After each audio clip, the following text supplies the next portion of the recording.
Perfect. Shows you how rusty I am with Zoom calls. I've been in India too long. I think many of you read my email.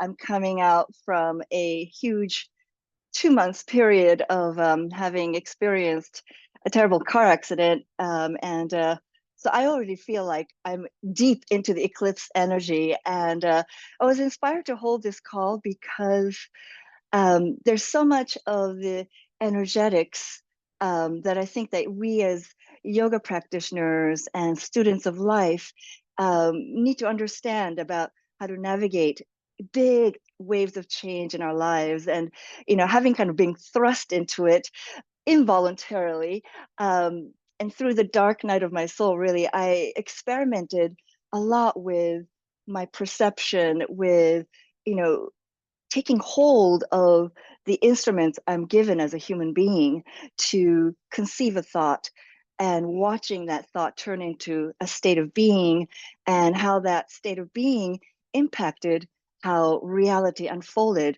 in my space-time reality. And I think this eclipse gives us, as students of yoga with a capital Y, a really potent time to experience and experiment. And I think it's really great to live your life as an experiment, because when you are on the path of growth, you are entering into the realm of, embracing that everything is consciousness, everything is fluid and dynamic and is subject to change. And we're seeing this again and again and again, right? I started to notice this waves of massive change around 2016, and then and it just continues to accelerate. And we are going to see even more acceleration, I believe, in as we go deeper into the 2020s.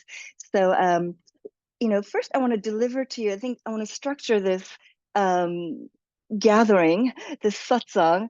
And I know it's, titled as meditation, but as a context for how to navigate the time, because this is such a huge um, event, celestial event, that, it goes way beyond just astrology, or, it's really the whole world is kind of galvanized by this historic event. And it's also because it's impacting the country that most of you are living in, United States.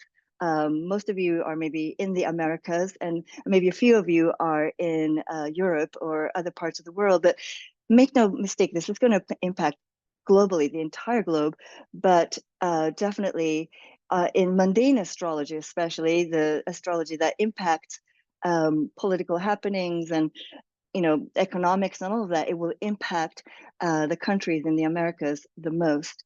So let me start by kind of giving you the facts that you may or may not have been aware about this celestial event. And then I'll get into the symbolic energies and processes that it could trigger in our world at large, as well as our lives.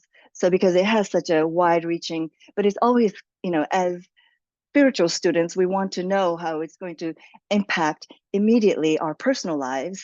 And yoga, definitely as a discipline, it prizes direct experience. So whatever we learn metaphysically, it cannot just be, armchair philosophical knowledge. We that kind of knowledge just weighs us down. We become very top heavy if we don't implement it immediately into our realities, is showing up into our lives. So with that, I want to share with you just the facts of the eclipse. So, an average, usually we have about 2 solar eclipses every year. But this, a particular spot on Earth is on the path of totality, total eclipse, only every 375 years. So again, this is a historic event because the last time it crossed, there was one in 2017 where the total eclipse passed United States. But I think this particular spot, like New York City, is not quite in the path of this eclipse. I think more like Buffalo is in the, but it will not cross probably New York State, until for a long time. So just a little terminology about the eclipse. The dark inner shadow of the moon that the moon casts is called the umbra, in which you can see a rarer total eclipse. And that's why this eclipse is so big, so, why it's causing such a buzz is because it is, one, a total eclipse, and also it's happening on a super moon, which means that the moon will be at its closest to the Earth in its orbit, increasing the pull of the moon's energy. And because of this, it will have about 18 months of influence. Usually, solar eclipses have about a year, 6 months to a year of influence, but this one will have a much longer trajectory. And some things that happen during solar eclipses are known for creating permanent changes. So, a year to forever, this changes. And also, this is happening during a major, when our sun is in one of its peak cycles. There's so much solar flares going on, which is another reason why this solar eclipse has extra oomph behind it. And as another, okay, so let's look at the hard facts that the total eclipse starts at 12:39 p.m. Eastern time tomorrow. And then the umbra remains in contact with the Earth's surface for 3 hours and 60 minutes until 3:55. So from about 12:39 to 3:55, it starts in the Pacific Ocean and it ends in the Atlantic Ocean. So, and it ends roughly 340 miles southwest of Ireland. But for us, I'm just saying us because I'm in New York City. If you're in New York, the peak of this total solar eclipse happens for those of us living in the East Coast, pretty much 2:21 p.m. So you can kind of note that down, and I really advise that instead of trying to look at the solar eclipse, it's a really great time to meditate. Maybe you can have the vision of the solar eclipse on your screen and watch it that way. It's much safer for your eyes, and really set aside some time for deep meditation, because I'll go into the symbolics of it in a moment, and you'll see why it's a great time to just be in a steadfast place of pure awareness and kind of disassociating from the three-dimensional. As inner students of yoga, I recommend that. So now, I mean, astrologers are saying that this is going to create all kinds of karmas connected to government, leadership, social values, and cultural identity. We really don't need astrologers to tell us. We can see it in the headlines of the news. This is definitely going to be such an upheaval. I think it's very significant that it's happening in an election year, and really it can create literal, earthquakes in the power structure, I think. And speaking of earthquakes, just how rare is it to have an earthquake in somewhere like New York City, where it's centered on a granite, and we rarely ever have earthquakes of any magnitude. But and the earthquake is related to one of the conjunctions that's part of this, what makes April such a turbulent dynamic, the most intense month of 2024, energetically speaking. There's a Jupiter-Uranus conjunction that will happen on April 20th in the sign of Taurus, Taurus representing Earth and Uranus representing sudden changes. So this tectonic shift is happening all over the world, and it's really showing us how Gaia, Mother Earth, is also undergoing major shifts. Also, our understanding of how geomagnetics works, or how the Earth is structured, is going through revolutionary change as well. Like recently, it was discovered like an entire deep underground ocean that contains more water than the surface of the Earth. Can you imagine that? It's like, so it's completely changing the way we think about Gaia. with these kinds of discoveries. Also, we're discovering mountain ranges emerging, because of all these shifts, mountain ranges emerging underwater. And this could bring up, lost civilizations and, I mean, it's really, it's something out of science fiction what we're witnessing, So it kind of gives me the goosebumps to think of just what a tremendously era shifting time, not just on the surface of the earth, but involving the entire organism of earth as a whole, So, and just, as part of the facts part of this solar eclipse, that two planets may be visible. So if you choose to look up at the, solar eclipse, you may be able to see the planet Venus and Jupiter much brighter than usual. And there's also supposed to be a comet, which is, it's like really quite a show in the sky. And so I think it's very, very auspicious. Venus and Jupiter, two benefics that are, we get to have the darshan of this, Venus representing beauty and abundance, and Jupiter also, the blessings of this expanded consciousness. We really need that because there's plenty of aspects that are challenging at this time.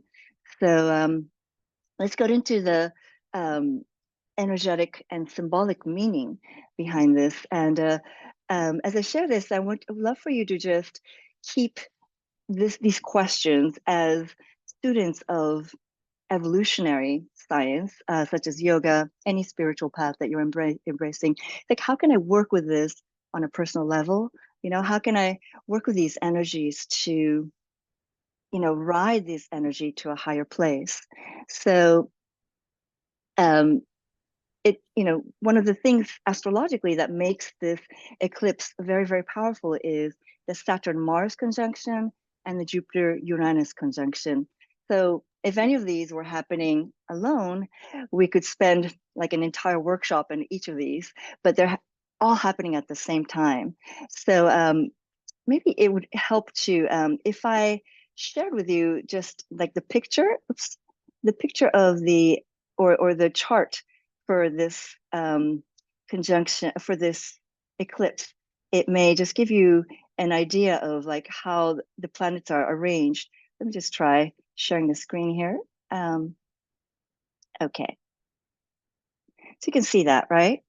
Give me a thumbs up if you're able to see that. We So, can.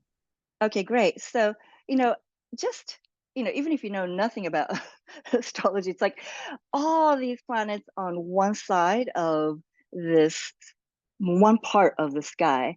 This is, something that happened right at the, when the pandemic of 2020, in January, I forgot the date now, but in January, this is called a stellium, when all these powerful planets are clustered together in a concentrated way in one part of the sky. It's called a stellium.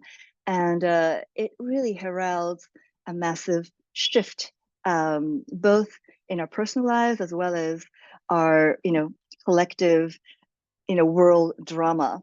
So significant is, of course, sun and moon are conjunct because it's the new moon and it's a super new moon. So I want you to think of this time as super grand new beginning, brand new chapter of your life personally, of our lives on a collective level. And then it's very, very significant that you see this 19 degrees and 24 minutes. This is the exact position of the sun and the moon in the sky. And then this asteroid is called Chiron. And Chiron is all about the wounded healer. So there's a huge emphasis on healing. That's why I title this session, it's really about a collective healing of our traumas from this life and past life, and also generational trauma, um, generational wounds. And it's a really call for us to overcome our victim consciousness and, heal our tendency to blame, heal our tendency to, you know, experience that we're smaller than we really are. It's really a call to heal into what we truly are, the consciousness of who we truly are, which is consciousness, unconditioned consciousness, that full expansion. And you see that this is in the sign of Aries. And Aries it's about this warrior spirit. So it's interesting, this warrior energy plus the healing energy, is very, very prominent here.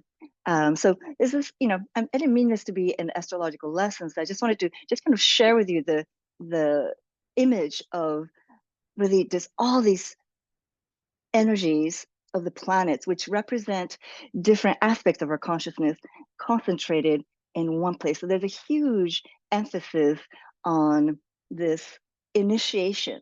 Aries is the first sign of the zodiac. So it's almost like a cosmic initiation into a new beginning. And Aries is really about our sovereignty, our inner authority, our getting grounded into our power, our ability to create our own realities, and also our ability to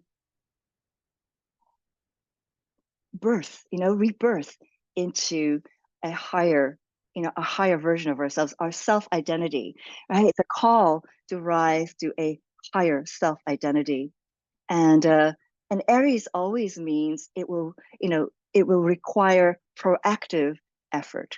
It's not just going to be a la-di-da. We need to really get behind it, and become more proactive. And while I'm on this topic, well, everybody's coming back in here, so I'm going to stop the share. I want to share with you just, even if you know nothing about astrology, I think it would be really helpful for you to just an aspect of astrology that could really help you is to know which arena in your life this solar eclipse will impact you. Because one of the benefits of studying astrology is just knowing what aspect, what arena of your life is highlighted. Sometimes our finance sector is highlighted, our arena of resources, material resources. Sometimes our partnership, significant others and important partnerships in our lives is highlighted. Sometimes our careers are highlighted. So for depending on your birth chart, it will impact different parts of your life will be lit up. And we're all, we all come into this life with different karmic maps. So I think it's really practical to just kind of know how to, how to identify this. So again, let me just share the screen and hang on a second here. So what you can do is go to a site like, can you see this? Can you see the free horoscopes online? Are you able to see that screen? Yes, give me a thumbs up if yes. Okay, so something like, astroseek.com. There are many of these sites, but you enter your date and birth and time and your birth city. It's really helpful if you can find the exact time of your birth. But, say so if you enter your birth time, then you will get your free birth chart, right? And when you get your free birth chart, let me do mine, giving my how old I am and all that, but hey, so I was born January 19th at 8:40 in the morning. Okay, and then I was born in Japan, in Tottori, in a obscure town in Japan. But then, so it gives me this birth chart. Okay, now whenever any celestial event is happening, you can look for where Aries is in my, I will look for where Aries is because this is where the solar eclipse is happening.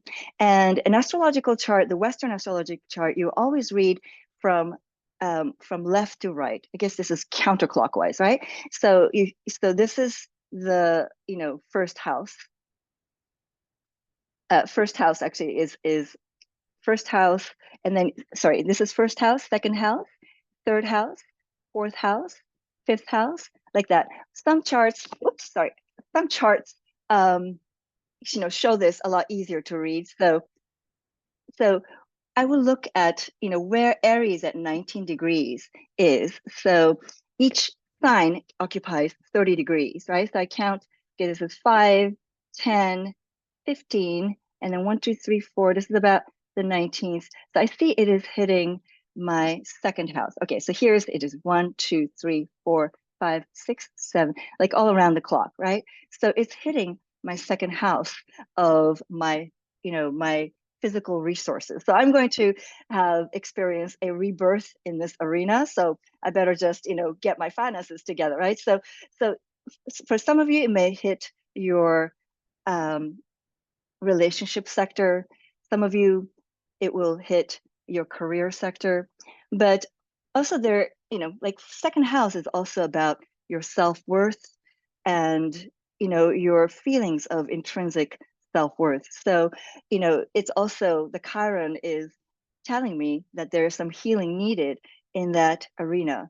So in this way, we can, really read our personal, really derive a personal meaning from the cosmic events that are happening. And you can use this technique for, whether it's new moon, full moon, anything that's happening in the sky. You can just, if you can identify the house in which it's happening, then it's helpful to have that conscious awareness of, oh, I better watch this arena of my life. Let's get extra conscious, extra proactive in this arena of life. So I hope this is helpful to you. Raise your hand if you find this helpful. Because so it's just a way for you to, navigate, because when we're going through such turbulent times, I think it's really helpful to contextualize what's happening within your personal life. So good. I'm glad you got value out of that. So now let's look at, a little bit more to unpack about the symbolic aspects of this eclipse. One is that this, every eclipse can either be a south node eclipse or a north node eclipse. And north node is just the part of the sky that is where the collective consciousness is evolving towards, is striving to evolve towards.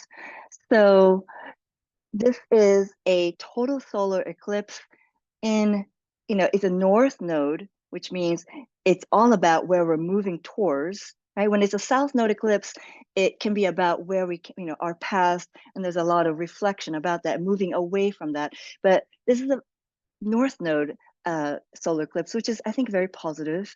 And the Aries is signaling this brand new beginning, and it is also shedding a light on what we need to be more proactive in, where we need that warrior go-getter energy the most in.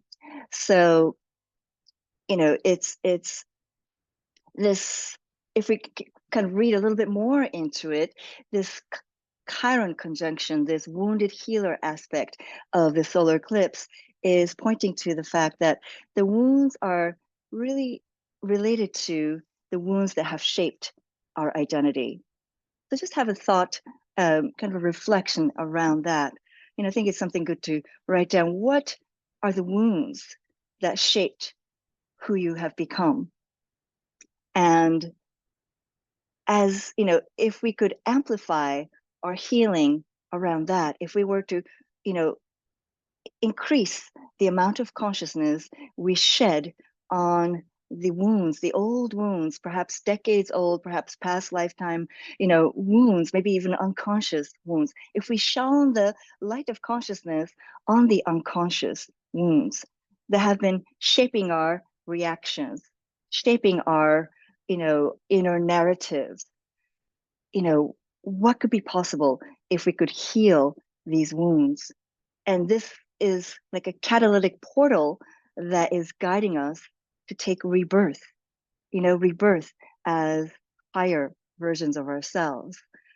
So um, yeah, it's all about bringing conscious awareness to areas in your relationship to yourself. Right?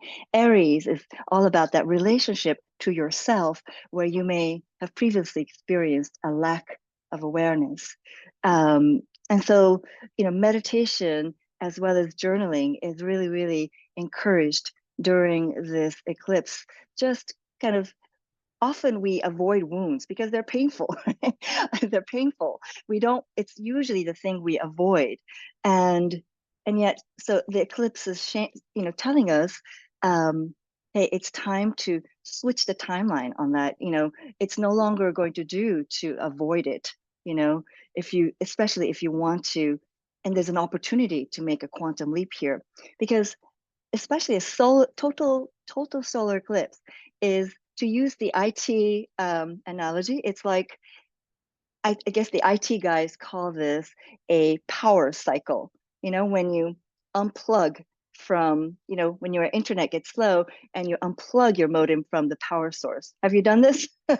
You unplug your modem from the power source and then you wait 30 seconds and then you replug it in. And then your internet is much faster. So in the same way, it's like, but when you unplug it, like the sudden unplugging, you lose data. Yes, you do lose data. And whether it's a good loss or a bad loss depends on the nature of that data. But so it can cause endings in karmic endings. Usually things that happen in a powerful solar eclipse like this, it could be permanent change.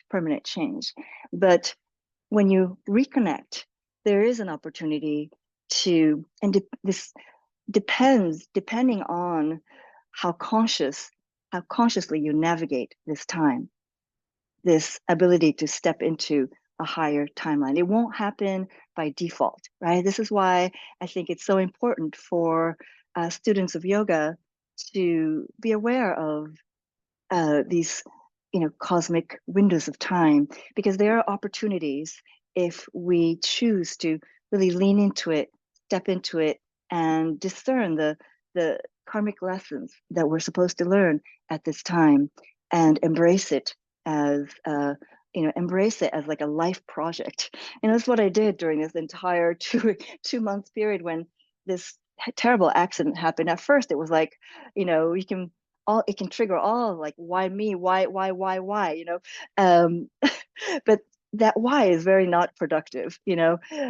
What's more productive is asking, where is it guiding me, where is this event guiding me, because then you can, there's a directional movement with that question.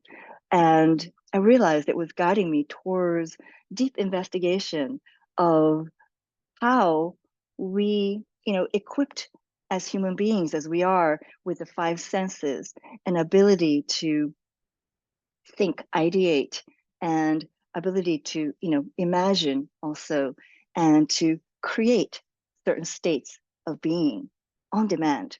We do have that ability. Most of the time, we don't consciously yield this power. But when I started to investigate the nature of how reality is created, I really started to embrace this power that we have, this kind of unused power, if you will, as human beings, and saw, real kind of almost miraculous results in so many ways. I mean, this was a very difficult time for me, but it could have been a lot worse. I mean, there were times when Krishna could have literally died from this pneumonia, this secondary infection he got.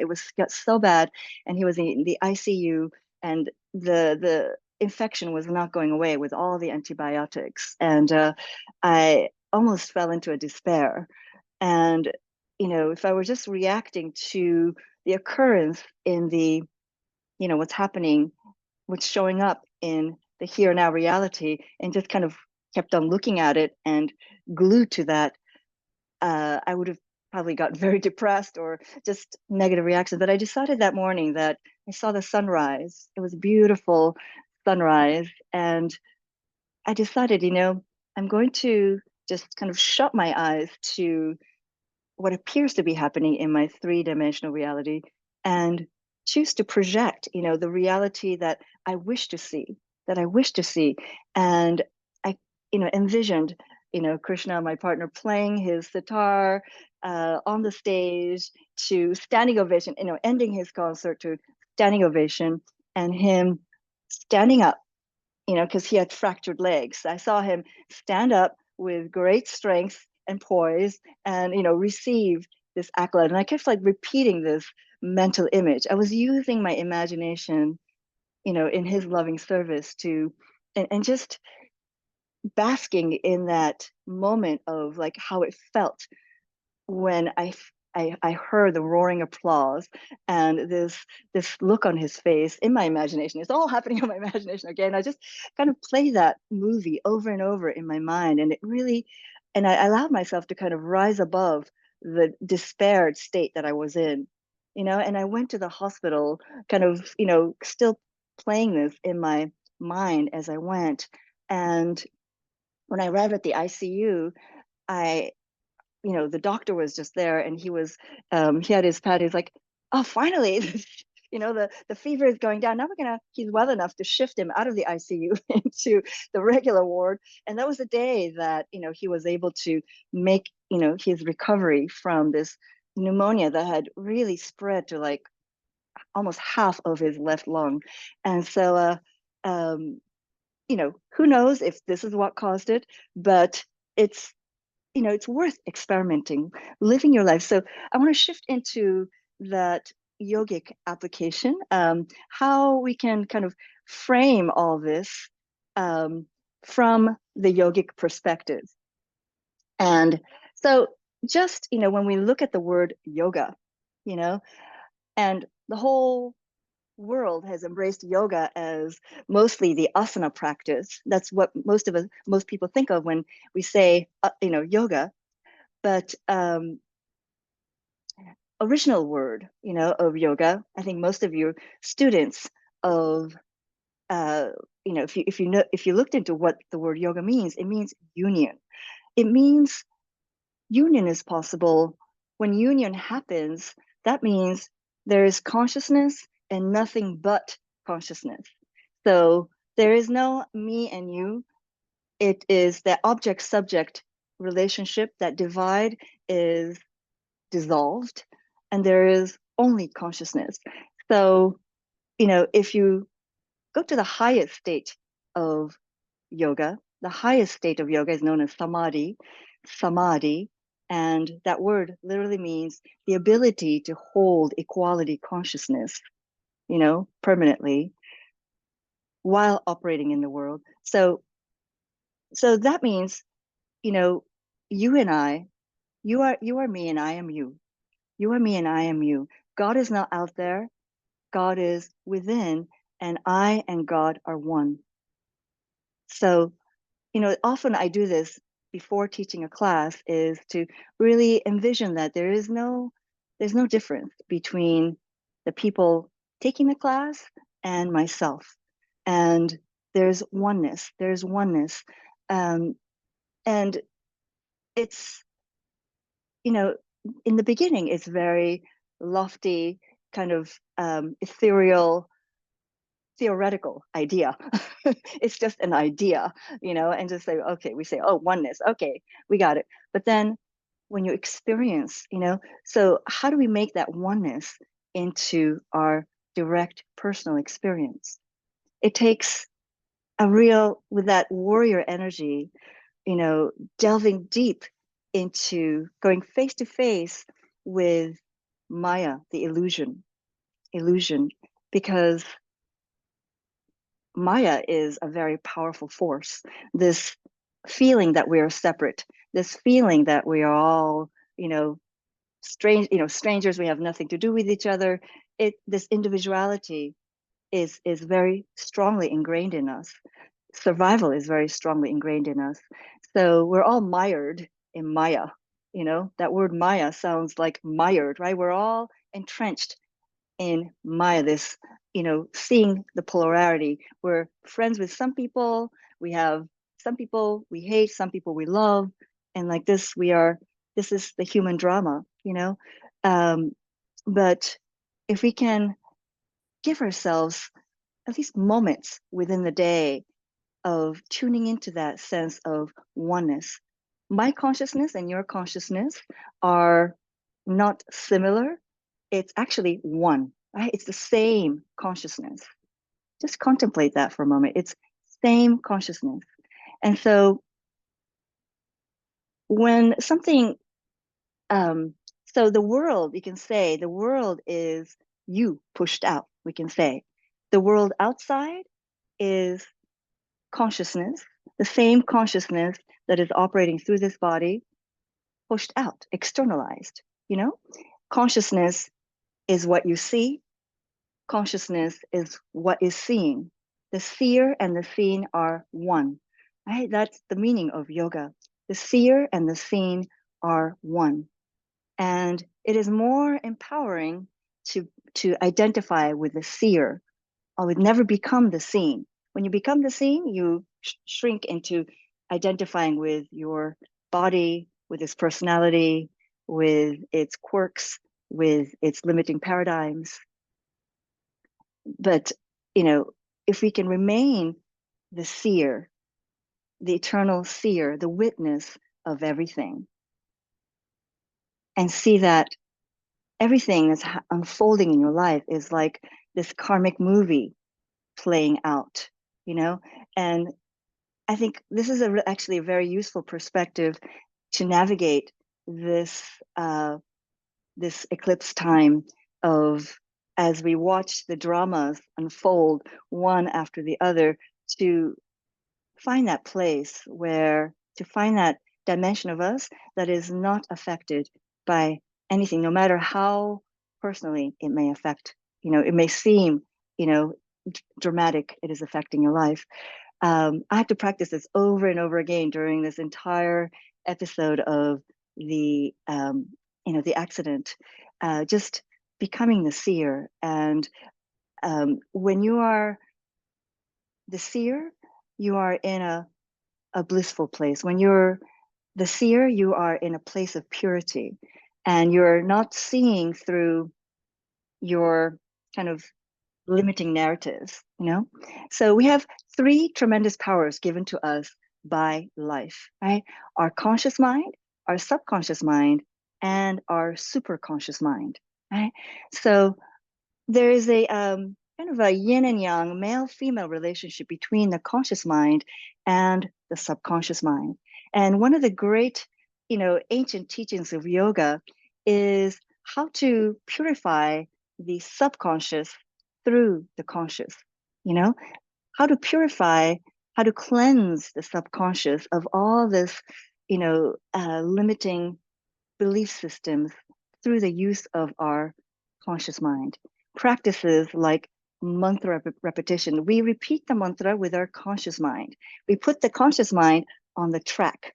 You know, we put the conscious mind on the track. And mantra means manana, trarana, iti mantra. Means we put the mantra is that which, you know, takes you on puts you on the track towards the infinite, right? Manana, tranana, iti mantraha. Mantra is that which puts you on the track to the infinite.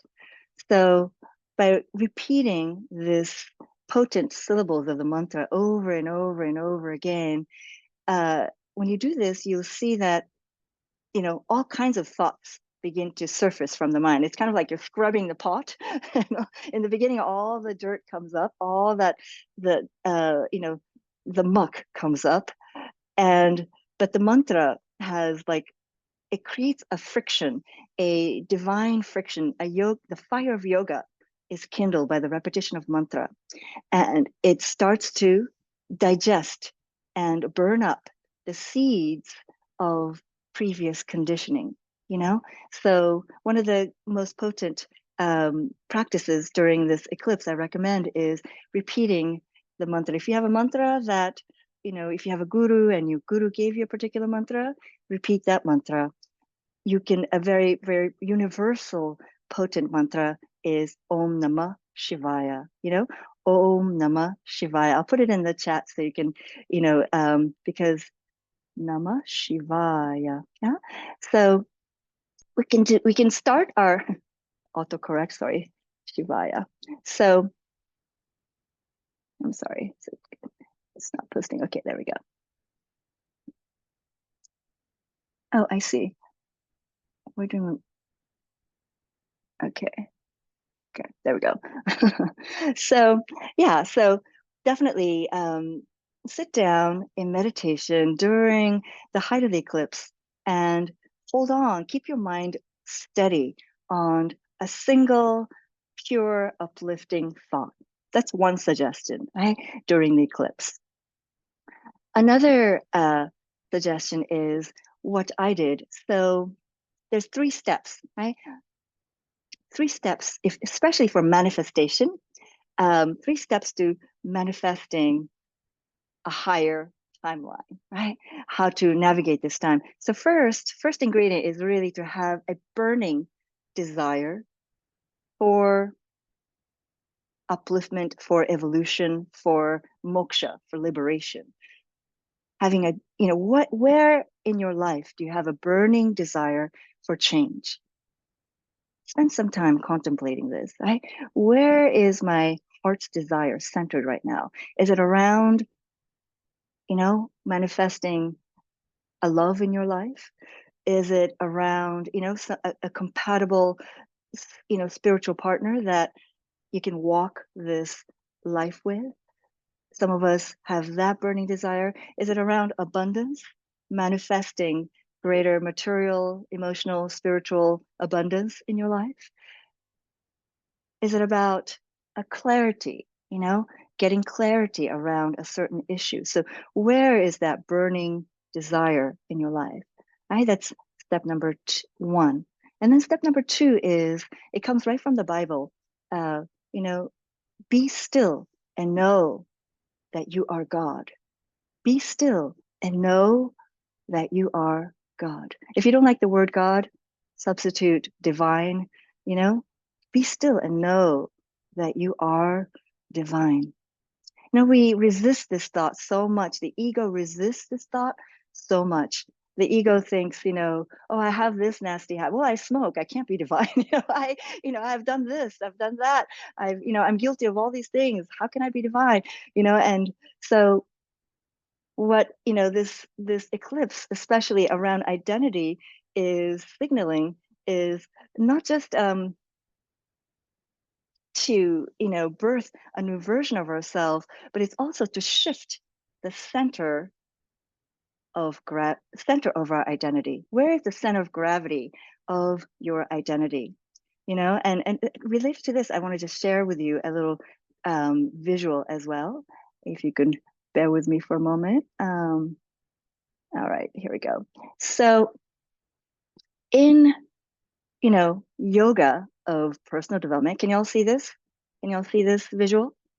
Yeah. So in the conventional model of personal development, there's usually, we start with mindset, right? Thoughts and emotions. There's on the left-hand side is the conventional model. Thoughts and emotions produce actions, which produce results, right? That's logical. Mindset produces actions, or thoughts and emotions produce actions, and then actions produce results. In the yogic model, thoughts and emotions are like, there's at least 3 layers deeper than this, right? So yogic model has a much more deeper foundation. So behind your thoughts and emotions, behind your mindset is a perception, how you perceive. This is very key to manifesting, right? Learning to reshape your perception, right? So in the beginning, when the accident happened, my perception was, oh, it's terrible. It was like all black. It was just like, I could only see the negative in this. It was just like, it's a horrible time. It's just, everything negative. Not a glimmer of light I could see in it, And as time went by, though, I, you know, as day and night, I slowly I was working with my perception of this event that happened to me. And slowly I started, is there some good in it? Is there a, within this womb of this terrible accident, can I find a blessing in there somewhere? Can I find, maybe it's wrapped very deep inside, but I knew that there was a gift.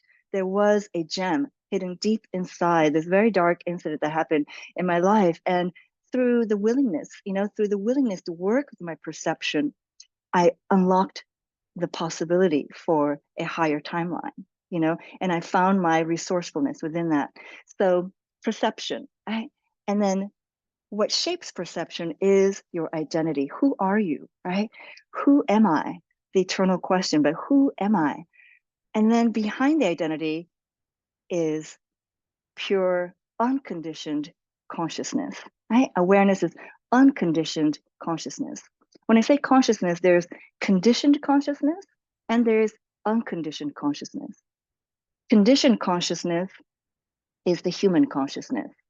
It's the consciousness that, lives inside this limited paradigms that we have acquired through all the, traumas and events and, beliefs, the limiting beliefs that we have inherited from the world, from our authority figures through lifetimes. The very much conditioned consciousness is, that's the human consciousness.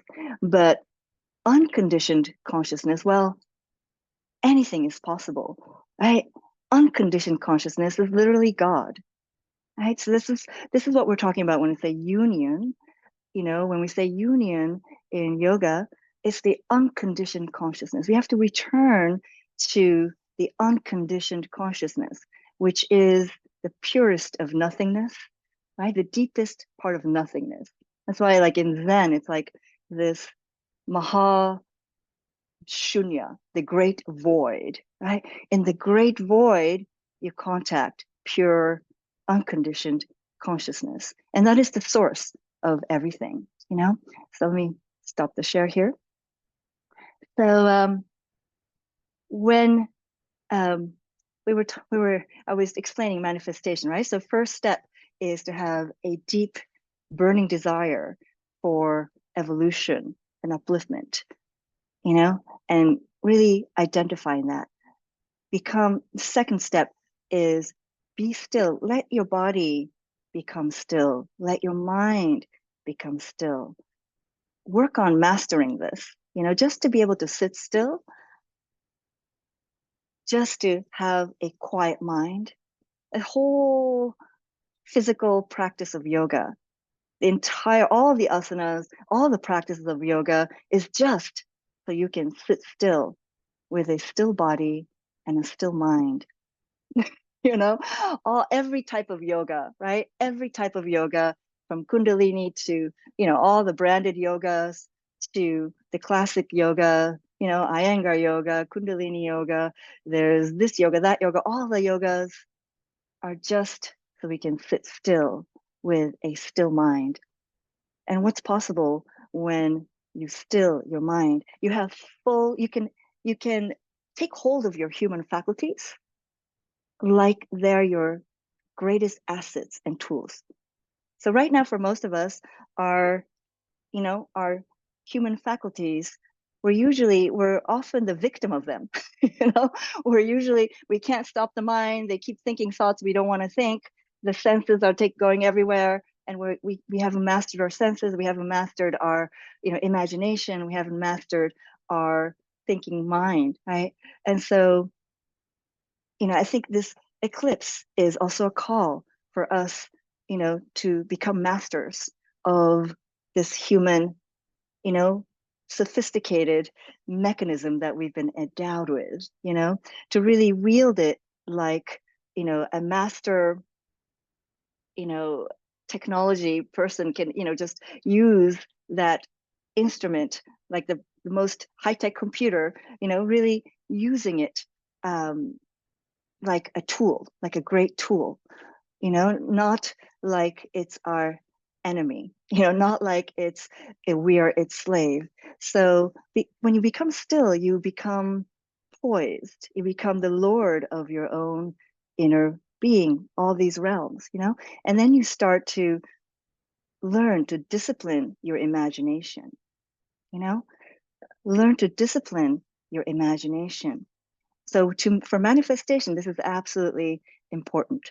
And this is, you have to like roll up your sleeves and practice, because most of us, our ability to visualize is not very strong, right? If I told you to, just like play a movie in your mind and make it like HD, crystal clear, and turn up the color on and make it, crystal clear vision. Most of us don't have that kind of ability to visualize yet, right? And so when you work on that, then manifestation becomes much more, when you learn to use your imagination with such, um, mastery, such disciplined way, then it literally open up new timelines of possibilities for how things can, play out in your life.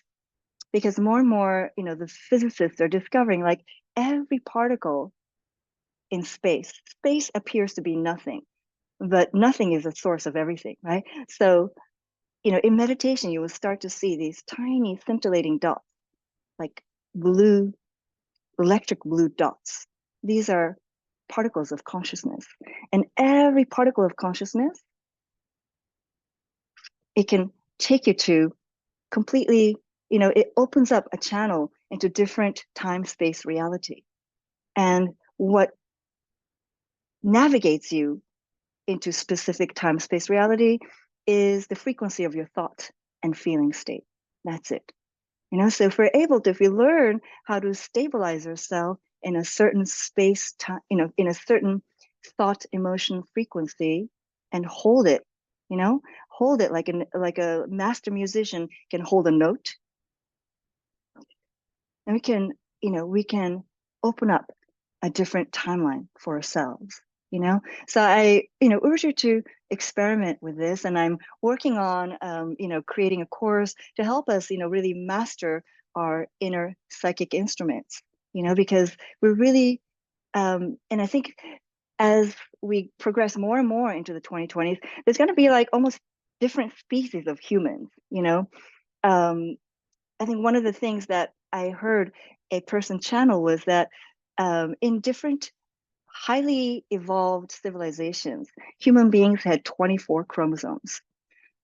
Human beings said, right now we have 23 chromosomes, right? And what is that 23rd chromosome about? It's really about that, I believe, it's about really being able to have this living, dynamic, and masterful relationship with pure consciousness, that pure, unconditioned consciousness, and the ability to navigate through this consciousness, and tap into the ability to transcend time, tap into the ability to step right into that emotional state frequency that we wish, stepping into the wish fulfilled, so to speak, and having mastery over, what shows up into our lives. So much is possible, and so much, work is needed, to train this unwieldy horses of the senses, right? We have the five senses, and the eyes, we got to train it. The ears, we got to train how it hears, and so much we need to master the senses, and then we need to master how we use our memory, how we use our imagination, our ability to visualize, like that. So this eclipse season, let's, first step, let's become still and be open to the experience of experiencing, I am God consciousness. You know, that's don't be shy about it, because this Aries spirit is spiritual warrior energy. It's telling us like, step up, and become, and claim it, claim your inner authority, to shape your reality, claim the identity you would step into, and get specific about what qualities you want to release, what qualities you want to birth. I think it's a very, very rich time for conscious navigation in transformation. So I want to open it up. I've been like on a monologue rampage. Sorry, I thought it was going to be very interactive, and I'm been like on a monologue for an hour and a half. So, if you know, don't mind, I would love to hear your voices and see your beautiful faces. But I would love to hear just ahas, what you're taking from this. You know, it's really nice to just like what landed. You know, what's confusing. Also, if there's any points that need to be clarified. So raise your hand. You can raise your digital hand, or you know, if you're in camera. And I would love to see your face. If you know, if you're in a place you can open the camera, I'd love to see you. And let me know if you have any questions, comments. Yes, Judith, otherwise known as Dulcie. Hello. Hello. Well, so my birthday is March 21st, and I was born at about 12:30. And the last month, people who have been born on March 21st have been showing up in my life. It's the most Wow. extraordinary thing, and I'm paying attention to it. So first of all, it's always so wonderful to be with you because you take very esoteric things and make it very grounded. So I thank you. I think it was a miracle that I happened to be, that we got to be together today, and I really appreciate it. Thank you so much. And I'll Thank you. figure out Lovely what to all see these you. March 21st people are. Yeah, it's that's like very Piscean energy. But you know, you will tune into you know, what the inner meaning. And the meaning is what you make it to, you know. You can, you know, we can create our own, we have the pen in our hands to create our own narrative too. And that's the freedom we've been given, you know. So enjoy that contemplation. Thank you. So let's see, I guess Ellen.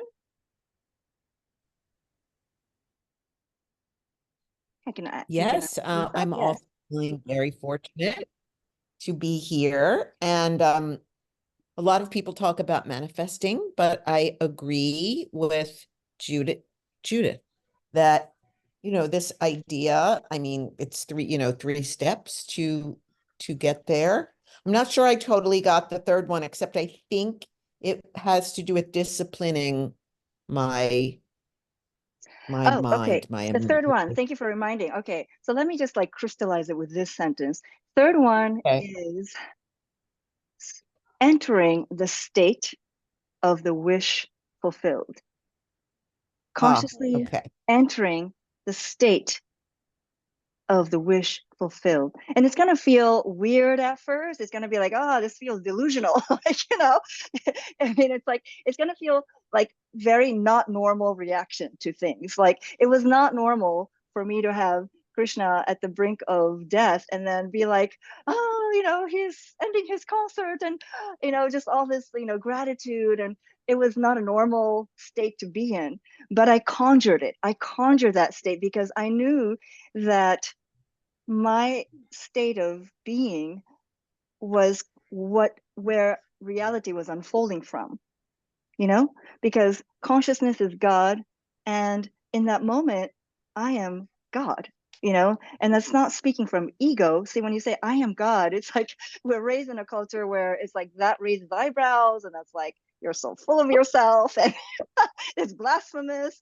you know. But when you say I am God with conviction and, you know, authority and sincerity, you are, you know, the divinity, divine power rises up within you, you know. So so the third one is most important one, right? Stepping into, you know, embodying the state of the wish fulfilled. And volumes could be written on just this one sentence, but I want to keep it in a concise form for you.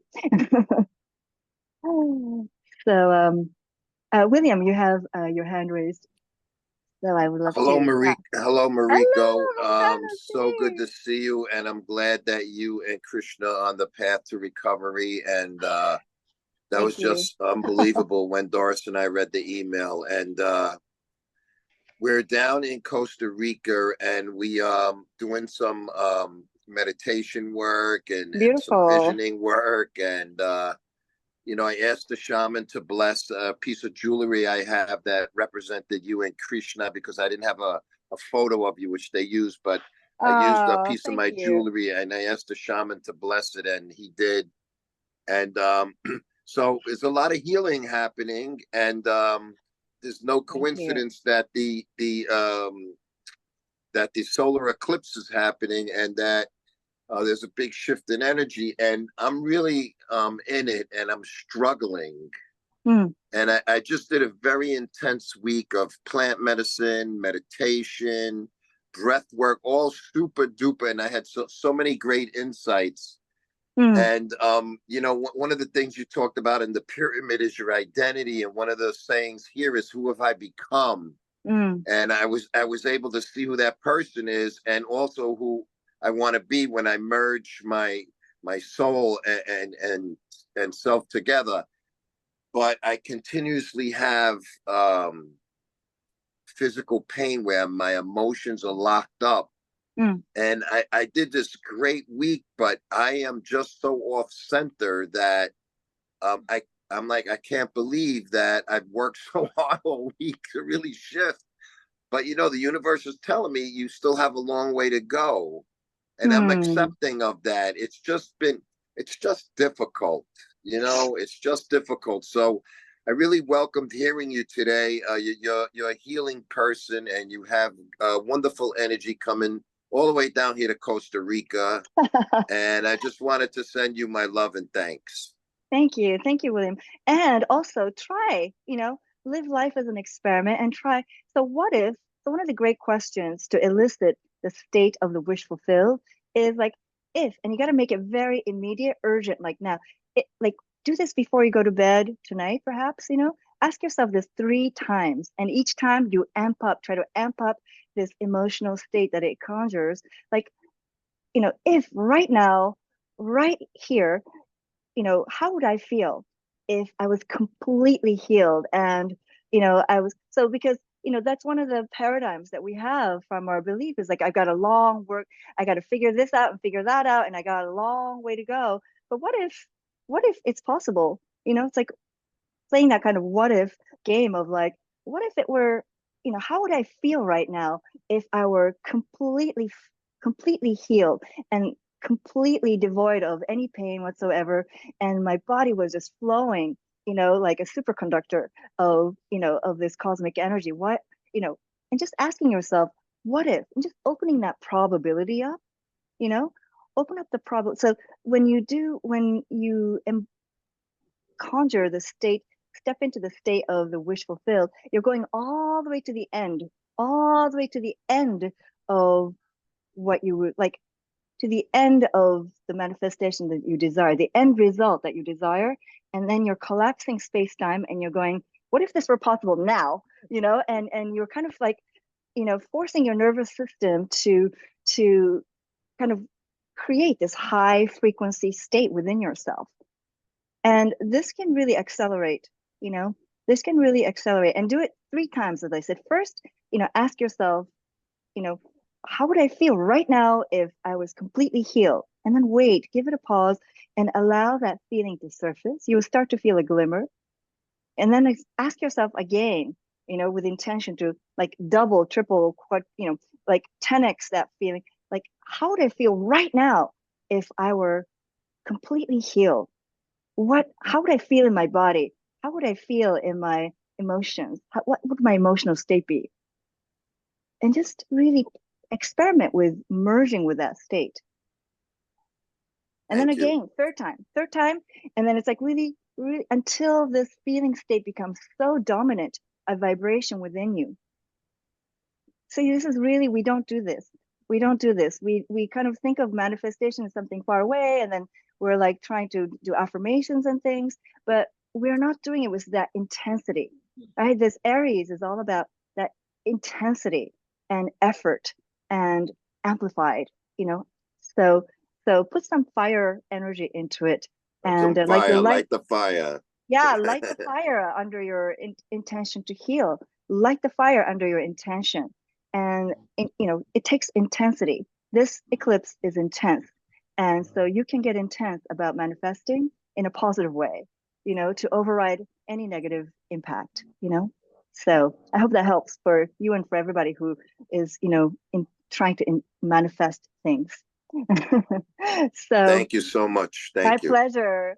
All right. So I want to honor your time, and we have you should get to bed early. One thing I recommend is to get up nice and early tomorrow, and really spend the whole day. See if you can really like be conscious in every moment of tomorrow. Really like create a morning ritual, and then from ritual to ritual, try to have moments of just like becoming still and aware of your feeling state. Ask yourself multiple times, what am I resonating to? What am I embodying? And then, think of that wish fulfilled and just like try to embody it. You using your whole human mechanism as a tuning fork, and of course, meditate, repeat the mantra, write your intention down, see it, see the words kind of like glowing, and you're merging, you're collapsing that space-time. Something that you think is only possible in 10 years from now. Imagine it happening much sooner, collapsing that, and then really step into the state of your wish fulfilled. So enough about that. What are you taking away from today's session? Just maybe like 3 shares, and then we'll close this down. But it's so lovely to see your faces. I've been so like in a hermetic state. It's like I told you, it's like my coming out party. So thank you for coming. I appreciate it. So just maybe 3, you can just blurt it out. I think you can unmute yourself. And what's the nugget you're taking out, taking away? What stood out for you?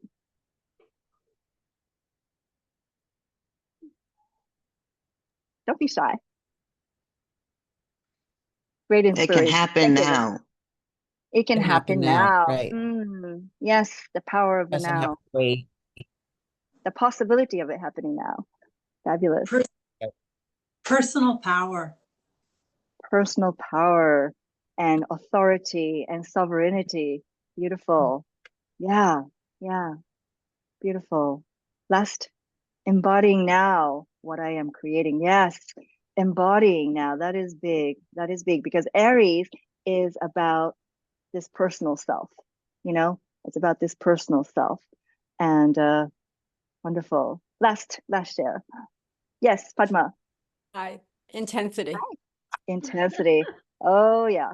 All right. So lots of self-care, because it is, of course, the eclipse is not just going to be tomorrow, but its impact is, at least for the first 2 weeks, you will feel very much the rippling impact of it, like a very direct impact of it. And then you will see the unfolding, things in the world and things in your personal life. So also observe, set an intention, and also observe what shows up in your life as a result of planting that seed as well. And I really wish you, let's make 2024, even though it's really, really turbulent, it's turbulent for a purpose.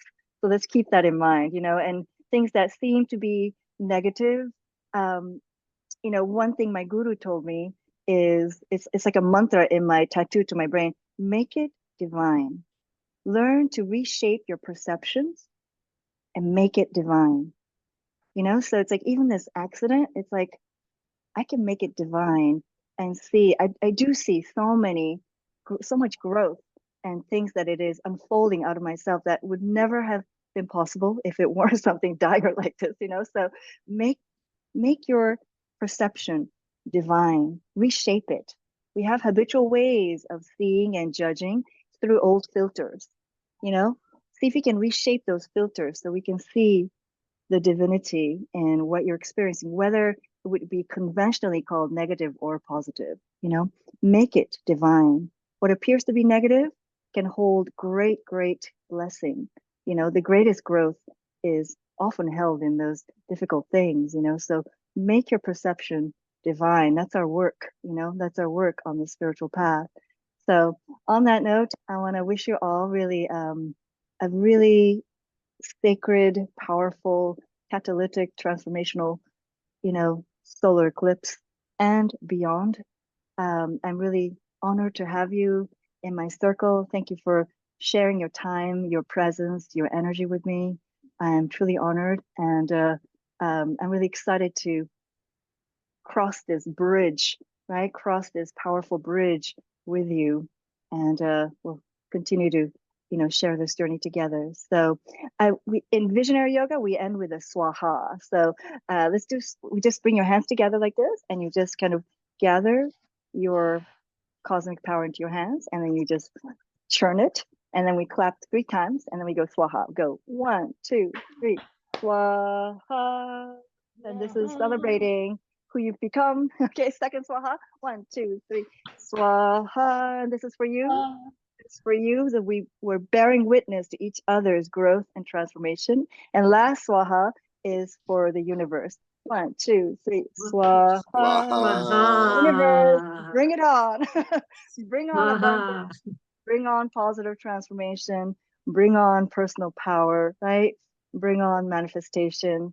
So I wish you really an amazing, unfolding from this cosmic event. It's a brand new beginning, and thank you so much for being here. Have a beautiful rest of your night. Namaste, everyone. Lots of love. Namaste. See you the next Om Namah time. Shivaya. Thank Namaste. you. Om Namah Sadguru Shivaya. Maharaj Ki Jai. Hey. Bye, everyone. Take care. Thank you. So Thank much you. for being Thank you, here. thank you, thank you. Thank Thank you you. so Thank you. much. Love you. Love you. Glad you're okay. Yes. Thank you so much.